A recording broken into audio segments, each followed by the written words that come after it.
homeschool mom, and I am a retired military spouse. So I have been there. I have done this. These live streams are for military spouses looking for connection and support as they near and cross over into transition or retirement from the active duty military world. Now, Spouse Link, if you are not familiar with Spouse Link, if this is your first live, Spouse Link was created in 2012 by AFMA, the American Armed Forces Mutual Aid Association, to support, inform, and inspire military spouses around the world. So as we dive into today's topic, please be sure to leave comments, share your experiences, let us know where you're joining from. I value what you have to say about these topics, and we love to interact with our guests. So please feel free to drop your where you're watching us from and say hi today as we continue on. And hopefully there won't be any more snafus like, me like having my mute button on for the first minute of the show, right? All right, without further ado, I do want to bring up Courtney's bio so that we can get her on stage with me. So let's do this right here. Okay. So Courtney Boyer is a relationship and sexuality expert and author of Not Tonight, Honey, Why Women Actually Don't Want Sex and What We Can Do About It. Courtney believes we can reclaim our power through our sexuality, and she helps her clients to infuse passion and creativity into their lives by helping them uncover what's preventing them from connecting with their priorities and purpose. As her work in this field develops, Courtney is drawn to the emerging fields of epigenetics, which I'm not sure what that is. Maybe we'll find out from Courtney, neuropsychology, and energy work. She is trained in evidence-based methods like NLP, EMDR, IFS, and trauma-focused cognitive behavioral therapy. So smart lady we got coming on here today. Courtney has been married to her active duty Army husband for 18 years. I hear retirement transition is in your future, not too far from now. They have 3 children and are currently living the Oconus life in Germany. So yes, Courtney is joining us from a whole other country today. She loves a great cup of coffee, exploring Europe, and meeting new people. So without further ado, let me bring up Courtney. Hi, Courtney. Hi, Anna. Thank you so much for being here today. And I am so sorry about that whole mute button thing. I was like, your mic is muted. I know. I'm like, why do I have 3 private chat messages? Oh, guess what? Nobody can hear what I'm saying right now. Yeah, totally fine. It's a great way. Happened. Great way to start a Thursday, right? Absolutely. All right. So before we get started too far, what is epigenetics? That is the first question I have, which is what was in your bio? Yeah. So epigenetics is a study of how our behaviors and environment can cause changes that may affect the way that your genes are expressed or how they function or work. Okay. So super interesting. Yeah. I feel like that actually has a lot to do with what we're going to be talking about today, even. Mm-hmm. I mean, that whole it's in everything we do. Yeah. Yeah. Okay. Well, should we just jump in and get started on our conversation? Please. Okay. Yes, so, absolutely. All right. So Courtney and I, when I approached Courtney, I've known Courtney for a while and for different capacities, right? But when I approached her about this, I was like, do you think this is too much for a Spouse Link live stream? And Courtney, who does not think this is too much at all, because this is her actual profession, of course, right? Said, no, absolutely not. These are the conversations we need to be having because nobody's talking about this stuff. So as you listen today, I know that I'm talking to our audience today. As you're listening today, I know that if you're feeling uncomfortable in any way, shape, or form, this might be a sign that it's time to explore a little bit deeper some of the conversation that we have today. Because while we are so focused on that transition and retirement process, we forget about those relationships. And then when that process is over and those relationships are all that we have, it can be really tough. It can be really tough. Absolutely. Yes. So, okay. So let's just start with the very first thing. Let's just lay it out like the very basics. What are the relationship struggles that we are facing during transition and retirement in your experience, Courtney? Yeah, so one of the big things I see is almost a identity crisis in a way. Well, not in a way, yeah, in a big way. A lot of individuals who have been active duty and been um, I don't want to use the word important, but sometimes like they have a really prestigious position. They have a lot of people under them, people who will jump when they walk into a room. And so now you're transitioning into a position where that is probably non-existent and they may just be full on retirement, not involved in any type of employment. They may be in a civilian sector where the traditional rules and formalities are just not present, and that can really take a toll on a person's identity. And so when that person's identity is rocked, it can also affect their ability to show up in the same way that they have been in their primary relationships. So I think that that's one of the biggest things that I see with people in transition retirement is that identity crisis, and it's the trickle down effect into their relationships. You know what's interesting though, it too is that this is not just limited to the service member. I mean, the military spouse often Absolutely. has a huge identity, whether as Hmm. the key spouse or the Yep. FRG leader or the, Yep. whatever position they may hold within their community. Oh, And that absolutely. transition it's the same thing. We build ourselves because this is what we know Hmm. and what we're doing, and our entire lives are consumed by military life, I guess it might be. What Oh, would you say? absolutely. Yeah, so I hear a lot of spouses though that do say, "Oh, it's not going to be that big of a deal. I've got a ton of other hobbies. I've got friends outside the community, military community." I mean, do you I have determined that despite those, it's not that big of a deal, it often becomes a bigger issue than maybe people are expecting it to be. So Hmm. with that loss of identity and that relationship thing that we're talking about, like what is it that is like how is it affecting our relationship, I guess? Like when you say the now you're in like this different zone and your identity's changed and you're not quite sure where you fit, like what problems are you seeing now within the relationship that people need to be kind of like maybe aware of or watching for, or just like cognizant, Hmm. like, oh, this is different, you know? Yeah. Yeah. I think some of the things are like basic things like division of labor.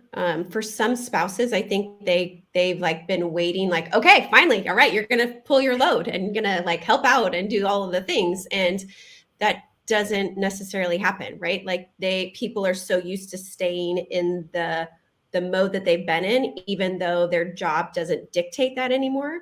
And so then Mm, there can be some missed expectations of certain participation in certain parts of life. So I think that's kind of one like thing that most people don't really think about, like that expectation that you're going to be more present, or you like, no, you don't have to deploy like every 12 to 18 months. So that means you're going to be around and you're going to be participating and you're going to be more of an active parent and you're going to like do all of the things. And a lot of times people they don't know how to do that. They don't know how to like insert themselves into like normal life, civilian life, when they are so used to functioning in a certain capacity. yeah, absolutely. And for me, it feels like those a lot of times we maybe even have those conversations where we say, hey, I have this expectation after retirement. And our spouse is listening, but I don't know that they're really understanding what that looks like because it's never Yeah. happened before in your relationship. And I think that's where Yeah. people are like, that's where the frustration starts to come, right? I can tell you right now. So my spouse retired and he is a stay-at-home dad now, right? And I Hmm. work and he's my stay-at-home dad. And that division of labor for household chores was supposed to shift to him, Right. Hmm. right? He is fully capable of doing dishes and vacuuming and all the Absolutely. things, but it is not something that he really has. I mean, he's helped out, done his share, right?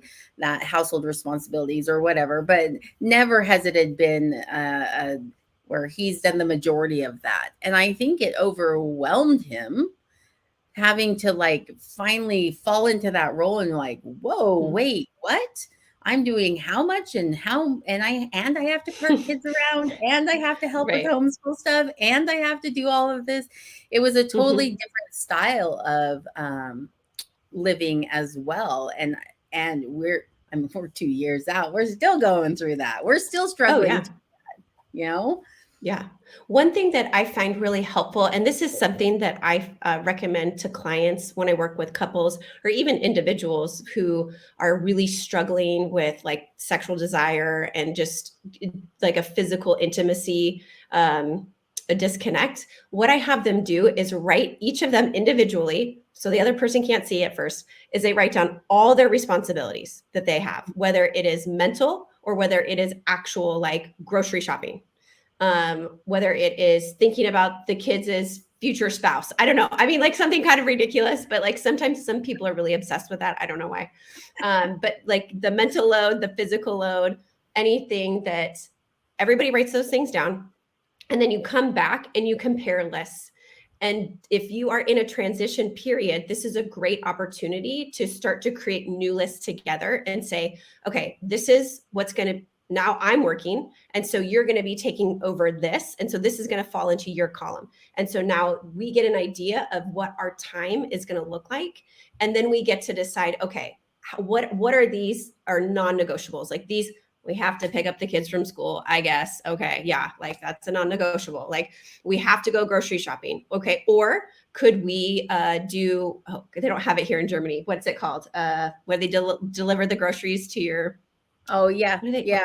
Like the just grocery delivery. Yeah. Grocery delivery, right? What can we outsource?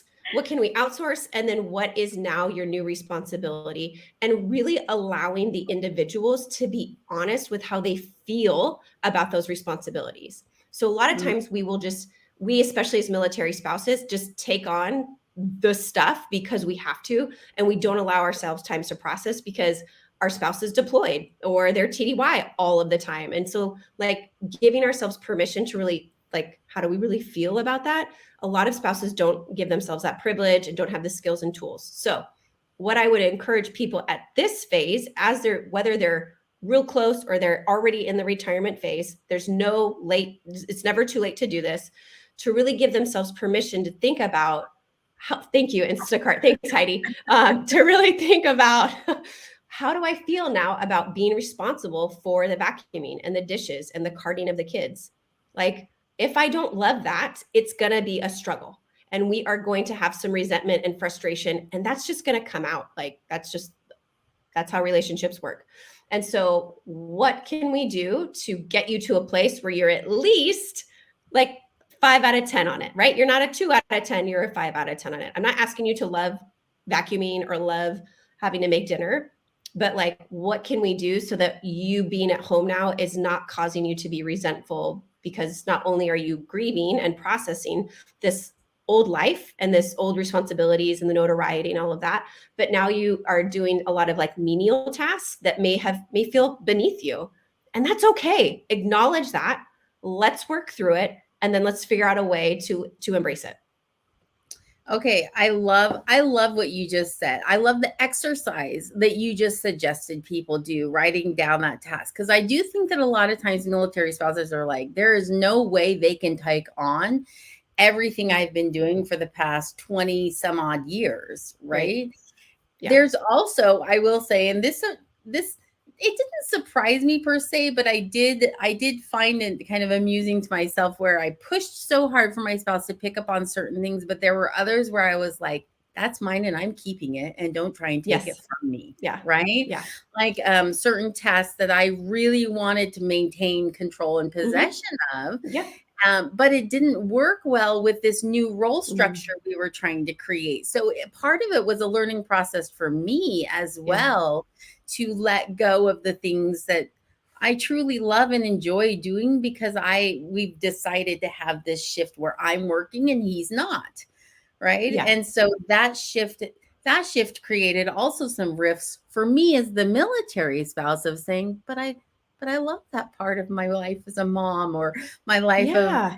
as a homeschool teacher, or, whatever it is, Yep. that piece of that I'm now grieving because I'm giving it up Yep. because of this Yep. role change. Uh, Absolutely. so Yep. good.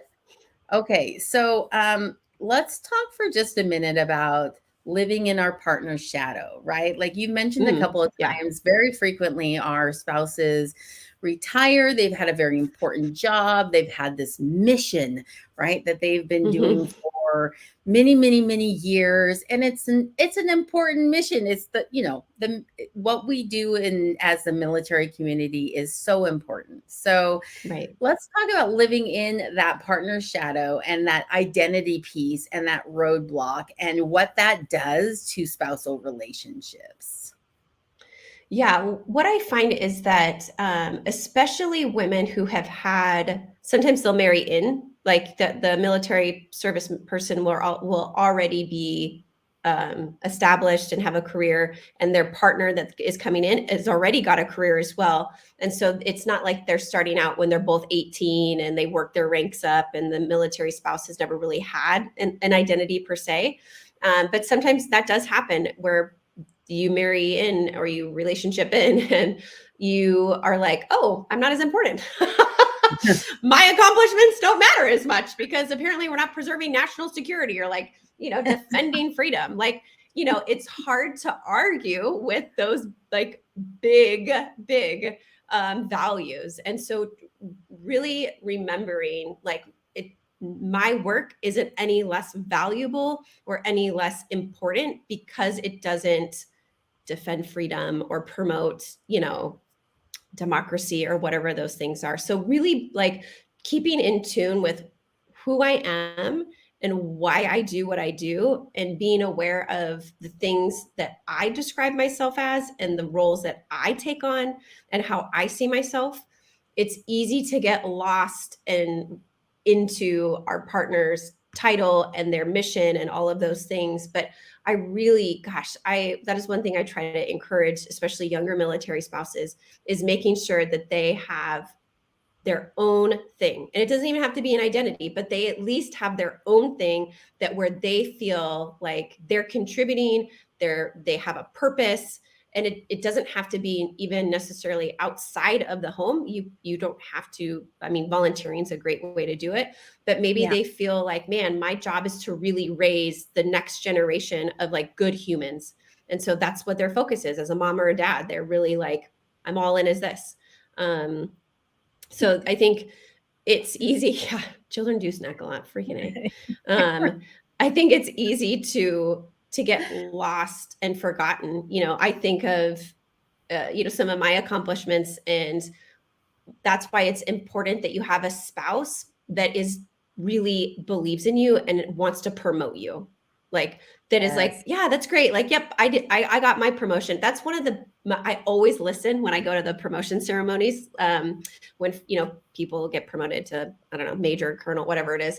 I always listen to how they address their family, because to me, that is the biggest reflection of their character is their ability to recognize the sacrifice and the amount of effort that their family has given and provided so that they can be in this position. Yeah. I think a lot of times we fall into a trap, Courtney, where you that's like just what you say, right? Like you Mhm. go to those promotion ceremonies, or you go to a retirement ceremony, you go to any ceremony. Let's just try Sure. any ceremony that you're going to be attending that's military focused, and you're going to hear that service member say, "Thank you to my family for all their hard work and sacrifice." But on the flip Sure. side, when you're at home and you're in your private spaces, right? You don't feel like your spouse truly appreciates you or Yeah. recognizes your value.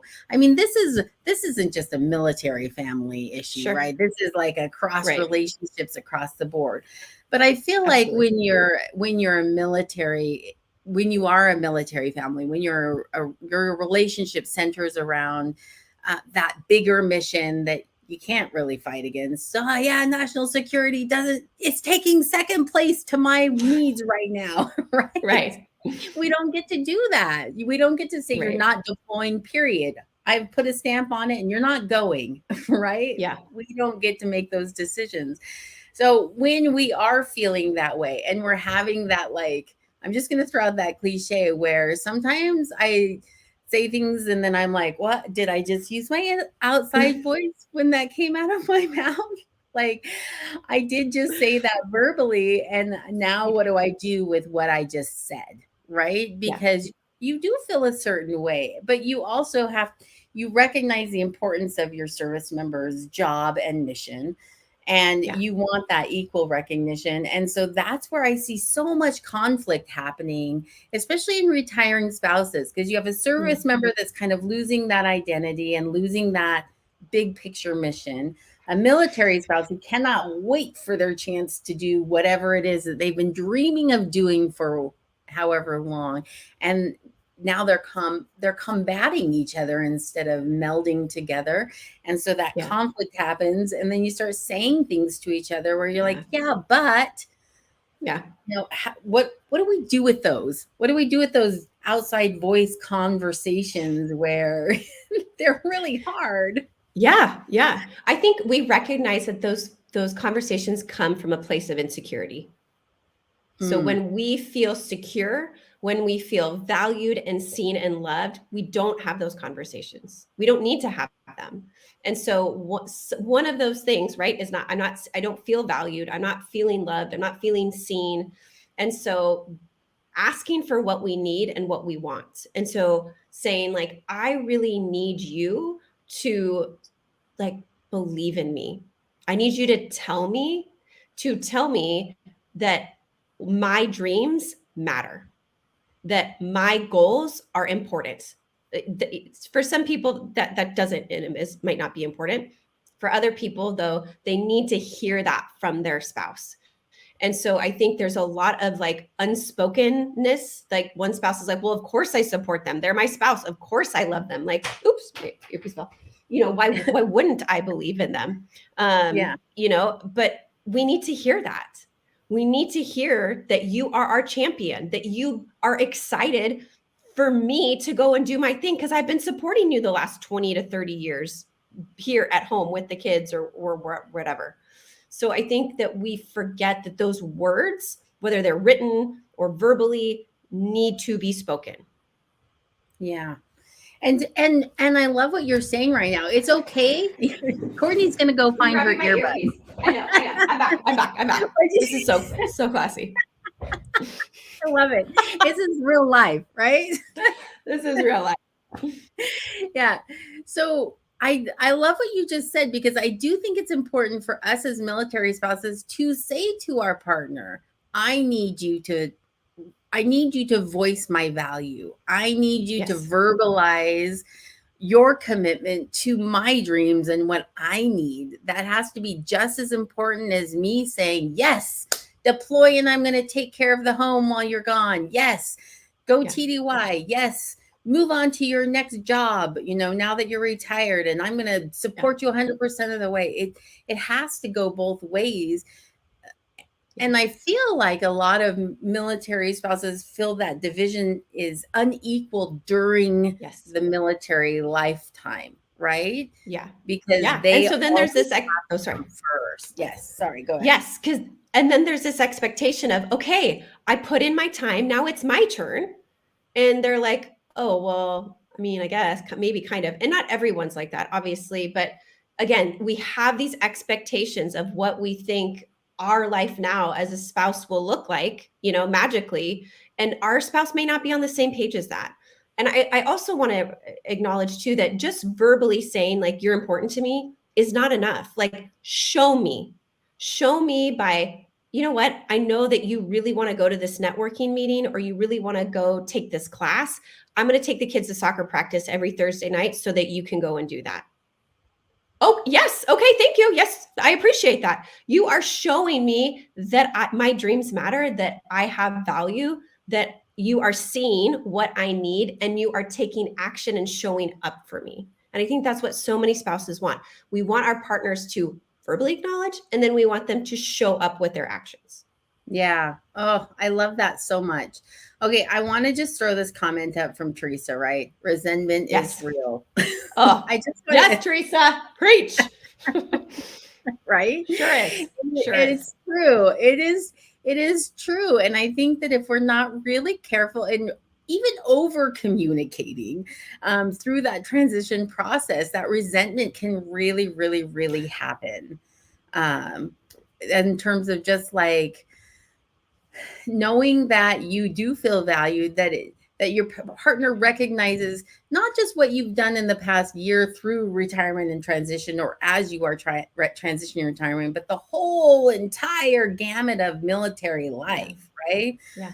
um, Not that we're keeping score, but they're kind of like there's a history there that everything piles on top of each other that has to be Correct. taken into account.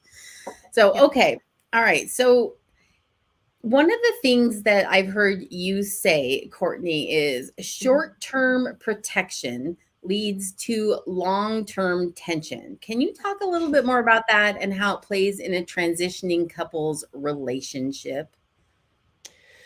Yeah. So I think a lot of times we become so short-sighted that we forget like our long-term vision. And so what happens is we make a quick decision for whatever reason, and then we forget, and a lot of what Teresa, talked about, that resentment builds, and that's what leads to long-term tension. I mean, long-term tension is just another word for resentment, or phrase for resentment.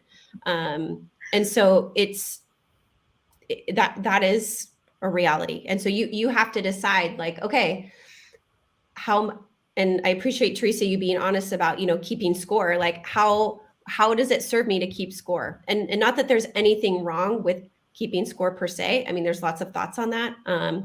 But yeah, those short terms add up when we neglect and we don't do our due diligence and we approach it as a team. It leads to a lot of long-term tension. So a lot of times, so I term short term protection as building a wall, right? Like I Yeah. start to build a wall. Like, oh, he said something hurtful, therefore we're not going to have that conversation, or I'm not Yep. going to address that again, or whatever the situation might be. And again, this is almost more general relationship stuff. But what I want Yeah. to keep pointing out to our listening audience is that while this is general relationship stuff, everything gets heightened when you're going through this massive transition Yeah. and change in your life. It's not a simple like the next PCS move. Like they try Right. to make it sound like so exciting, your final PCS, right? Yeah. No, it's more like Confetti. yeah, it's more like we're gonna shove you off a cliff and have fun Bye-bye. finding your Yeah. way down. You know? Bum, bum, bum, bum, bum, bum. Yeah. Yeah, pretty much you're rolling down this hill. It is not always, but and it's things you don't expect. The kind of rocks and bumps and Yeah. gouges that you're getting are the things that you think that you've got a handle on, and Yeah. then you're realizing you don't necessarily, right? So Yeah. when you start to build these walls in that long term, like now we're talking about the post-retirement divorce rate, which is Mhm. astronomically high. Yeah. We're talking about relationships that are failing after spending 20 plus years together, Yeah. living one of the hardest lifestyles you can possibly live. Like, Yeah. what do you have to say to couples where they're really feeling that strain and stress and that struggle is real, where they don't know if they're going to make it at this point? Yeah, I mean, a lot of things. One, it's normal to feel that like tension and that stress. When you are in a military marriage, and Anna, you addressed it, earlier, like there's that always that bigger mission that kind of, it's not that it bonds you together, but it, for some people, it does. Like that is, they are so married, not just to their service person, but they're married to the mission of the US Army or the Marines or whatever it is. And so they really believe in that. And when that goes away and there's this identity crisis, if we're on shaky ground already, like it just erodes like that. And so and also, I think it's important to remember that just because we've been together for 20 years doesn't mean that we've taken care of our relationship and tended our relationship for 20 years. in a healthy way. A lot of times, I see in military marriages the things that kind of keep like making this like from one deployment, one PCS, one TDY to the next. They're able to kind of push their issues down the road because, I mean, it's not like we can really deal with this because she's deployed or whatever. And you run out of those excuses when you're done. Like, I have to face you. I have to face this. We haven't faced these things in the last 20 some odd years. And not a lot of people are equipped to do that well. Mm-hmm. Is it too late at that point? I mean, it's going to be different for every relationship and every couple, right? But if you know that these issues are building and building, like at what point are we saying, go to therapy, start working on, make this suggestion, start this process? Like, I know that after you're retired, it's almost too late at that point because you really are. It is a full slam right in your face of everything's different now. And, I think I don't ever, I rarely will tell people that it's too late. I think that it depends on how committed to doing the work that you are. So if you are like, you know what, I've done a shiza job of tending to my relationship these last 20 years, then here's the analogy I always use with couples. If you're trying to lose 100 pounds, it is going to take a lot more effort, time, money, blood, sweat, and tears than it is if you're trying to lose 10 pounds. Like, that is the reality. So if you are coming into retirement from a marriage or a relationship of 20 years where we didn't learn how to communicate healthily, we didn't learn boundaries, we haven't dealt with our own big T or little t trauma, that's like trying to lose 100, 200 pounds. Is it possible? Absolutely, right? We see it all of the time. Is it a lot of work? Yes, it is. It just is. Like, that's the reality. So for some people, and there's nothing wrong with this, they will flat out say, I'm not willing to do the work. And that is one of the questions I always ask couples when they come in. I'm like, hey, if you want the easy way out, which there's nothing wrong with, remember the easy button from Staples, that commercial? The easiest thing is to call a divorce lawyer. Like, you start over, like, go your separate ways, do what you need to do. If you want to save this marriage, I can help you do that. But it is going to be like losing 100 pounds. There are going to be days where you're going to want to throw in the towel. There's going to be days where you have highs. It is, Leslie, it is so much work. And there's nothing wrong with that, but just being aware. I think that sometimes people like romanticize, like, we're going to save this and it's going to be great. And we're going to yes, you can do that, but it's also a lot of freaking work. So keep that in mind. So you either do the work now, like earlier in those little increments. And this is something I try to tell couples, of all walks of life, like, please deal with this now, because by the time your kids are gone or you're retired from the military or retired from a civilian job, the piper is going to come to get you. You're going to have to pay the piper. So. Yeah. And I'll tell you, it's a lot different when you're doing the work and there is no getting away from each other. Yeah. Like I'm pretty vocal about my relationship with my spouse, right? And he's such a trooper. I so appreciate him and his willingness to let me throw him under the bus over and over and over again. But when he was active duty, he's got some severe PTSD, and we would just shove it under the rug and move on because he's deploying again in 6 months. Why deal with it now? Nothing's going to change. Yep. And when he retired, there is no more deployments. I'm like in my head going, okay, could I send him to his parents for 6 months? Yep. Could we deploy him to Oregon to live with him? Right. This is what I look like. Yeah. Right. Let's see, where can I send him next? Right. Or what big project do we need to be working on that has him heavily focused and not, because all of those things that went under the rug that you're not dealing with start to bubble. And as much as you might think they're compartmentalized, and as much as you might think that they are hidden away and never, ever going to come back, they are going to bite your butt. I'm just they will. Right now. Yes. Look, it's coming from Courtney now. It's not just me. I'm not just does. It's so true. Like you cannot outrun your demons. Like they will find you. And the longer you run, the less energy. I mean, like think of it physically. Like the longer I try to run from something, the less energy and the less resources I have to Yeah. face them. And that's just the reality. Yeah, Teresa, I totally agree. Like this is the same for spouses too. Like I don't want to blame the service members here because yeah, I mean typically they do have higher rates of PTSD and other conditions and stuff, but spouses also have their own issues too, and they need to do their own work regardless if their service member spouse is doing the work themselves. Like that's something I've, one person said, can one person fix a marriage? And no, I mean, honestly, they can't. However, one person can fix, improve and heal themselves. And that can be a testament and an inspiration to the other people in their life, including their partner. Yeah, I really like this comment that just popped up. The very last, this mimicking the household chores, kind of bringing it back, but who is normally in charge of keeping the relationship together, right? And if the Mm-hmm. spouse is normally in charge of keeping the relationship going, and now you've Mm-hmm. got this retirement happening, and their focus is shifting, and the service member's focus is shifting, somebody still has who's that if that division isn't equal, if both of them aren't Absolutely. working on it, and one has traditionally been the one that's been focused on making sure it happens, Yep. they might just be tired. It might just be Absolutely.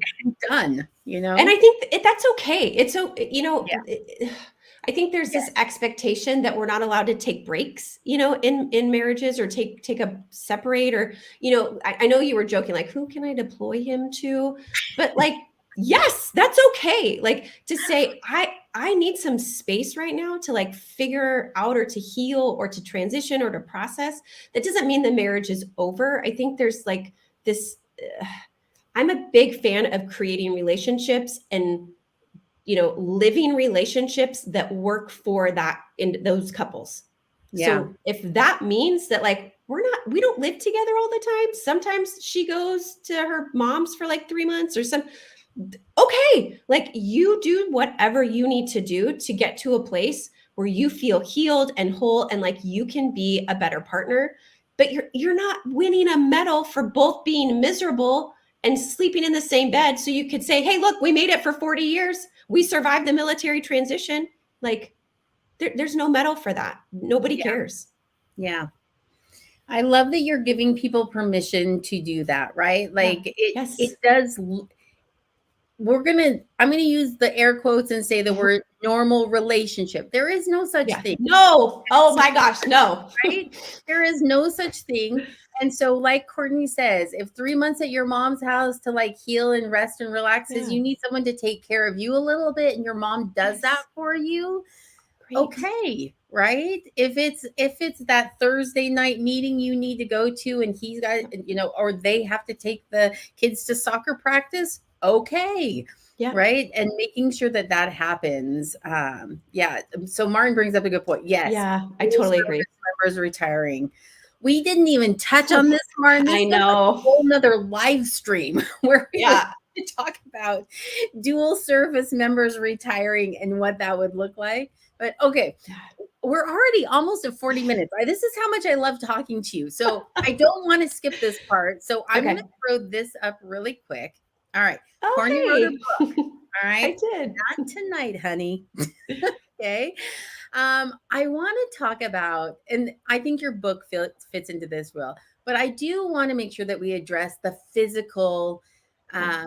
relationship aspects and how that can change through transition and retirement, and where those physical issues where we can start to butt heads, or we're no longer feeling close, or the sex is gone, or it's Yeah. not magical anymore, or Yep. whatever those things are that are now happening. So tell us a little bit about your book. You Sure. can get your copy on Amazon. We can drop that link, but yeah, tell us a little bit more.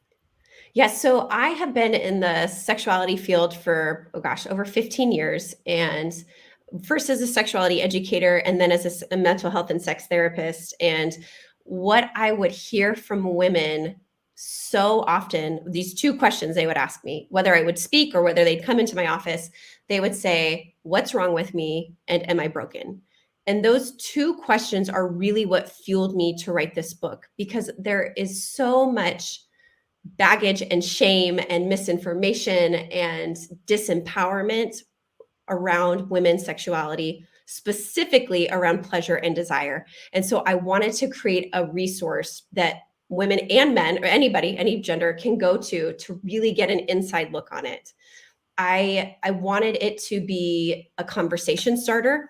I know that not everyone is ready to sit down with a professional like me and talk about the most intimate things of their life. And so this felt like a way to like not creep in, but really like meet people where they were by seeing that other people also have these struggles.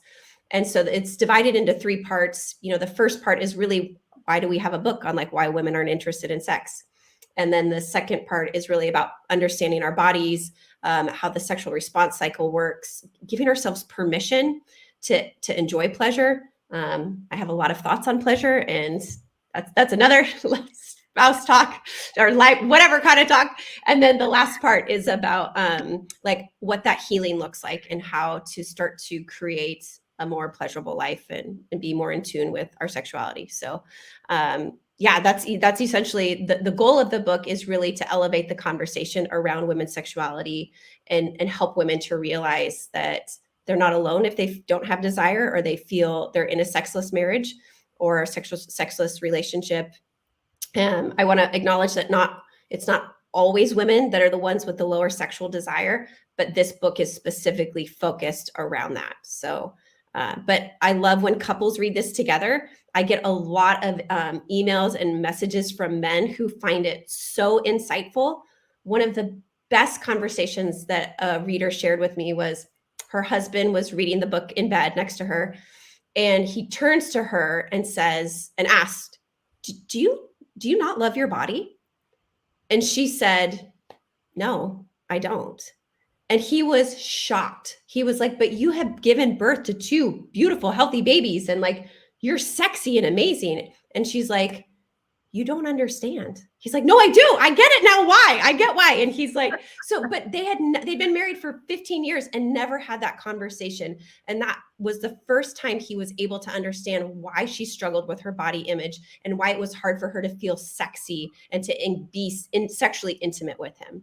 And I just, those are things that like, man, made it all worth the pain to write the book. So, well, listen, just watching your face as you're talking about this conversation, right? And the book and the kind of response you've gotten for it tells me how passionate you feel about this kind of thing, right? Yeah. So if we tie this into transition and retirement, you're going through this massive upheaval in your life. What does that do to that physical relationship? I mean, what is going to happen, or what might you see? We always got to caveat that. What might you see in your relationship? So we know that stress shuts down our sexual response. Like, that's just the way that it goes. Like, it's not, if our body is in a stress state, sex and reproduction is not the priority. Like, so you want to increase your sexual desire, you're going to have to lower your stress. That's just the way that it goes. You heard it when you're Courtney. Low stress. So when low stress, right? And you're like, okay, Courtney, like, who lives in a world like that? Sure, that we can tweak things, and that's a whole, But I think it's important to recognize that it is normal for your sex drive to be super low when you're in a stressful and a transition state. Instability is not something that our brains like. And so we go into the fight or flight or flee or freeze states. And again, that doesn't prioritize sex. So you are focused on, I don't know where I'm going to live. I don't know where our money's going to come from. I don't know what, like, if I'm going to be freaking married anymore, like sex kind of goes down to the bottom of the list. And I think acknowledging that is super important. There's nothing wrong with you. Your marriage isn't broken. It's just the consequences of a stressful environment and stressful time. Now, knowing that, can you combat it? Yes, but you have to be intentional. You have to be intentional. So that, can I'll stop there. Well, what does intentional look like? Don't stop there. Okay. Like, what does Okay. intentional look like for a transitioning couple? It requires date nights. It requires conversations. It requires like individual self-improvement or individual like, hey, I need to take care of my own stress. And the way I do that is by meditating, praying, worshiping, going for a walk, being in community with other people. I need to get my cup filled. And we're both so busy trying to, having our cups emptied by going to the finance office and getting this done and getting this signed off. So finding individual ways outside of our spouse to have our cups filled, and then intentionally planning on ways to come together emotionally and physically. So you don't have to, right, put that pressure to have, like, geez, it's been like 2 weeks. Like, okay, like, are we ever going to do this? Right. It's really about finding that common ground of, I really miss just like going out to dinner and like eating sushi with you. Or like just really like miss like going for a walk like during the sunset and just talking about our day. So when we engage, like, do you notice even how I talk about those things? I'm like not up here anymore. I'm like down here, grounded in my body. The stress lowers a little bit. It's temporary, right? It's not that the reality of these other things magically disappear, but in those moments, we're choosing each other. We're being intentional about choosing each other and showing up for ourselves and for our partner. I love the term choosing each other in that moment, right? Like, really, that just for me kind of sums up kind of this idea behind maintaining that physical intimacy that's so important in a relationship, right? Yeah. And one of the things I do, just again, want to throw out there, just as a reminder to people that are listening, is that when your service member is going through the VA disability process, that transition process, there are levels of stress they're experiencing that have traditionally been compartmentalized, locked down, and or told, we're not dealing with this right now. It's not important as a soldier. It's put it on the back burner, right? And now Correct. they don't have that, I guess, command structure telling them where and how to deal with these things any longer. So I am going to say throw a little extra grace towards your service member in that stress level area. This is going to be extra difficult in some ways for them. And so when we are talking about that relationship stuff, this is again just one of those things. As a military spouse, I recognize in our transition process, trying to lower stress levels about certain things, just it wasn't going to happen, right? Anytime soon. And so anyway, just want to make sure everybody have that in the back of your mind as you're moving forward. And two little things just to add to that quickly are, I like to, like, my husband and I will say to each other, like, we're on the same team.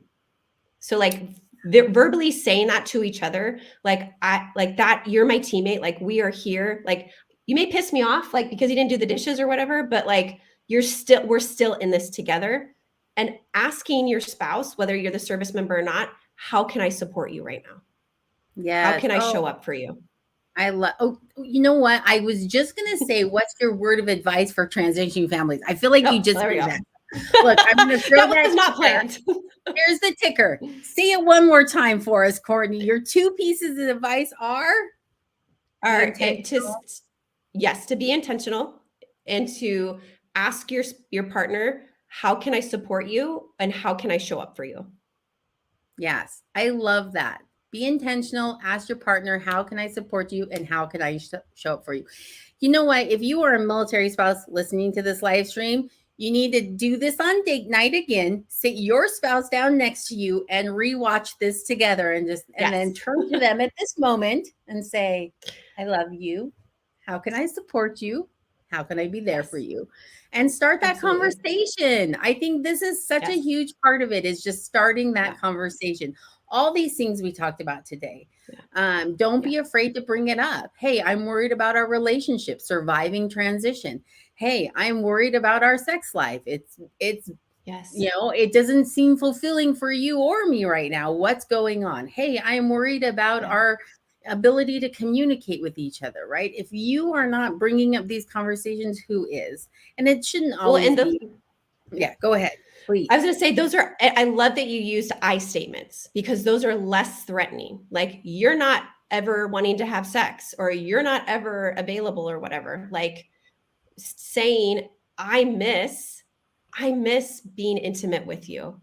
I really enjoy when we get to do X, Y, or Z. How can we prioritize that? Like, those are all I statements. You're sharing how you feel, what you're desiring, and you're asking for them to be involved with it with you. So Yes, yes, yes, yes. That's the huge. tactical DM. Yes, I love that. A post-military deployment retreat. Can I come? Can you bring me in as a Oh, speaker? yeah, he wants a post-military. Yeah, here he goes. A post-military deployment retreat. I think that's a great idea, I actually. know. I love it. I'm like, let's get I'll do a relationship boot camp for those folks. No.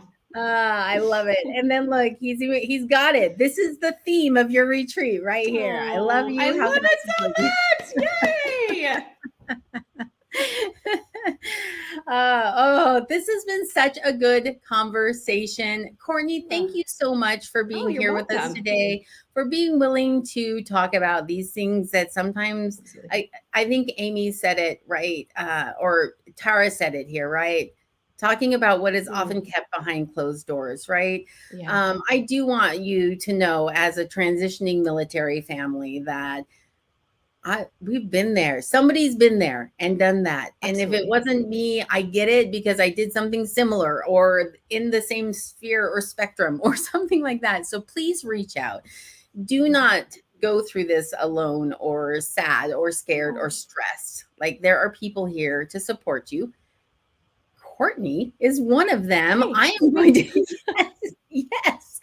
I'm going to let Courtney share how you can find her. I'm going to drop her link to her website in the comments. And then if you are interested in her book, she's got a whole page on her book that gives you a direct link to Amazon where you can purchase it. But Courtney, let me bring this up, add this to the stream. Can you tell people where to find you and the best way to Yes. locate you?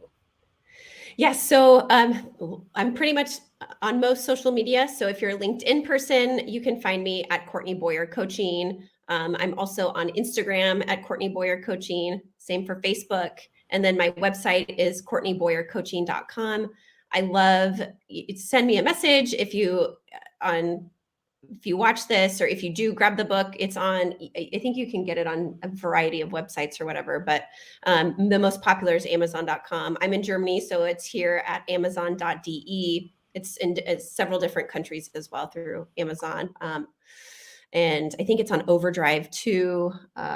Anyways, so yeah, I would love to hear how this served you, and how I can serve you in the future. I love serving the military community and also the civilian world as well. So yeah. Oh, thank you. Yes. Thanks, Yeah. Anna, so much.